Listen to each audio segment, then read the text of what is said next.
How's it going, guys? PK's on the phone. Okay, a few words on S&P 500 before I take a look at the Bitcoin. So since the last time I called it the top here, and I'm expecting some sort of a larger correction incoming, but I'm gonna take a look at the scenario right now and see if something else is happening for the moment. So we're correcting either all of this or we're correcting all of this, but let's not go there for the moment. All right, so on the lower time frame, let's go to 1 hour.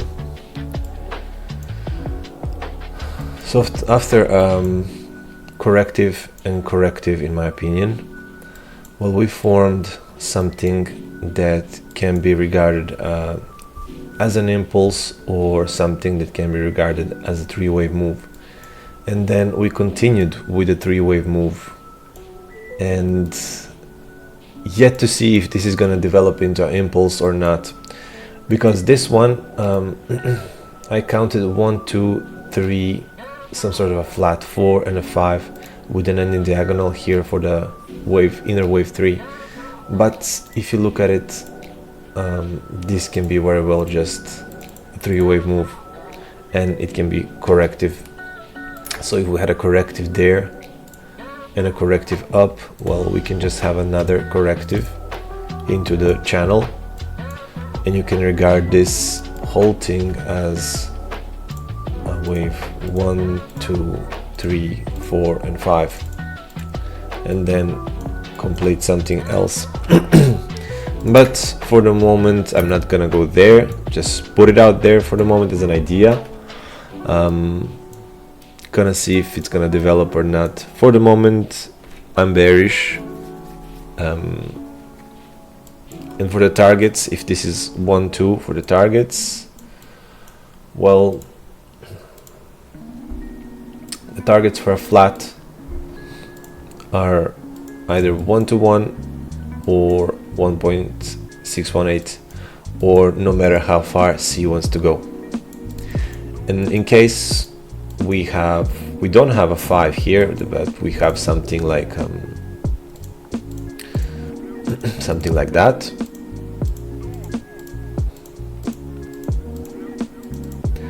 well, in this case then we have a 3, 3, 3, and then we could call perhaps for a triangle.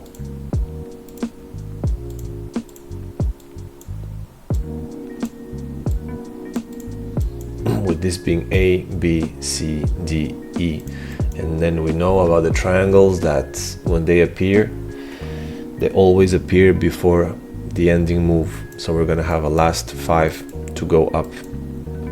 And to end the little sketch, so wave D, wave E, and off we go. Another scenario that is too early to talk about, but putting it out there. All right, so Bitcoin, the local count that Trade Devil used on his video was my idea actually, about the ending diagonal here. So if we call this one an impulse here, you can call it so many things. This can be counted in so many ways, but let's call it an impulse here with 1, 2, 3, 4 and 5, and then a zigzag for a W, flat for the wave X, and another flat A, B, and now we need an impulsive. So either we have the blue case. The blue case is 1, 2, 3 deep, so this is your wave 3, deep 4. And when you have a deep 4, there's a great chance of 5 being truncated.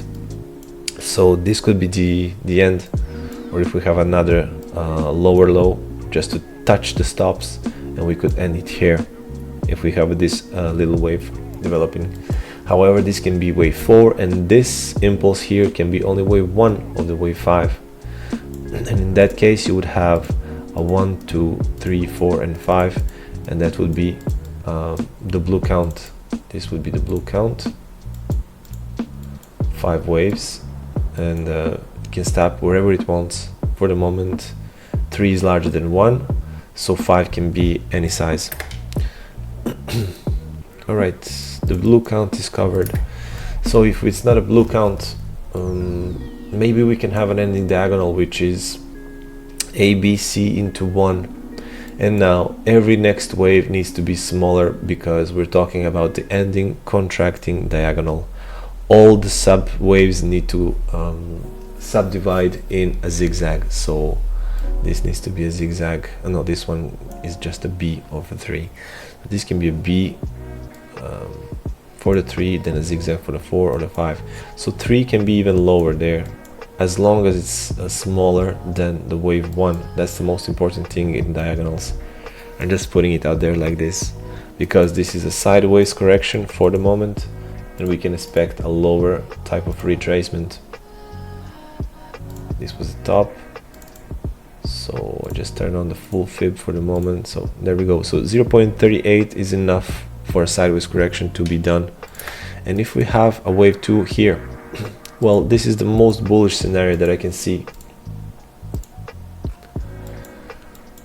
So if that was a 2, then 1, and then the bottom of the 2, let's say if it's here, well, then the target for the wave 3 would be around 70k, the conservative one, right?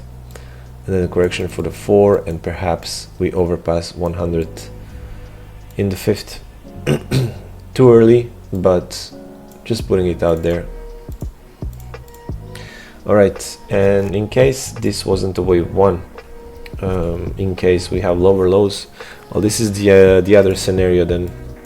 If we had an impulsive from the top, and now that was our wave A, and now we formed some sort of a B, C for the W. Now we're making a sideways for the wave X, and then another zigzag for the wave Y to touch the golden zone and the shenanigans. It looks high here on the logarithmic, but in linear scale we're struggling.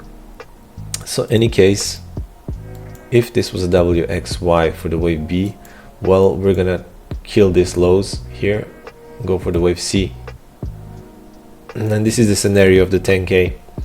So to make it simple, whenever the Bitcoin is here, you just accumulate, because then you're gonna sell it there anyway. If this was the correction, well, the new cycle is gonna begin there. And if we have some sort of I don't see it, to be honest, but if things ended there, well, count wise at least, I don't see that we ended here. But if we did, then alright, we're gonna fall together with the S&P, and then we're gonna reach this C faster, and then you accumulate faster. For the moment I don't have an Elliott wave count to cover it, but I have this one. This would be corrective for me. Alright, that would be all, a little update. Thank you guys.